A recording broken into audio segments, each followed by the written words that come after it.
તો આપણી સાથે અત્યારે અમિતજી જોડાયેલા છે. તો અમિતજી, આજે ખાસ તમારી ક્યાં નજર ઓપ્શન રણનીતિ પર પડી રહી છે?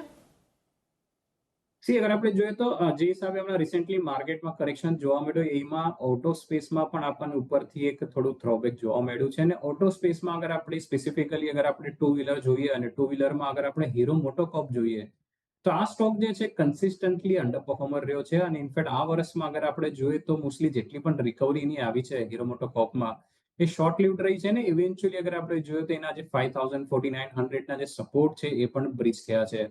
અને એની નીચે આપણને સસ્ટેનન્સ પણ જોવા મળ્યું છે, જે બેસિકલી ઇન્ડિકેટ કરી રહ્યું છે કે જે ઓનગોઈંગ અંડર પરફોર્મન્સ છે હીરો મોટોકોર્પનું વિધિન ધી ઓટો સ્પેસ અને અગેન્સ્ટ ટુ વ્હીલર સ્પેસમાં એક કન્ટિન્યુડ રહેશે. આઈ ફીલ કે ડાઉનસાઇડમાં હજી 4600 થી લઈને 4500 સુધીની જગા છે.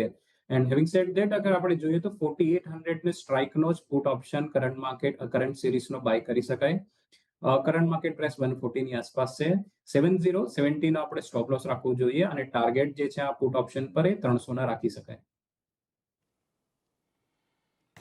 એટલે જુઓ, અહીંયાથી ખાસ કરીને તમારે હીરો મોટોકોર્પ પર નજર રાખવાની છે. 4800નો પુટ ઓપ્શન અહીંયાથી ખરીદી કરીને ચાલો, ઘટાડો આવે એવી અપેક્ષા છે. એટલે 70નો સ્ટોપ લોસ અને 300ના લક્ષ્યાંક તમને આવતા દેખાઈ શકે છે. એટલે ખાસ કરીને તમારે અહીંયાથી ધ્યાન રાખવાનું છે હીરો મોટોકોર્પના 4800ના પુટ ઓપ્શનની ઉપર.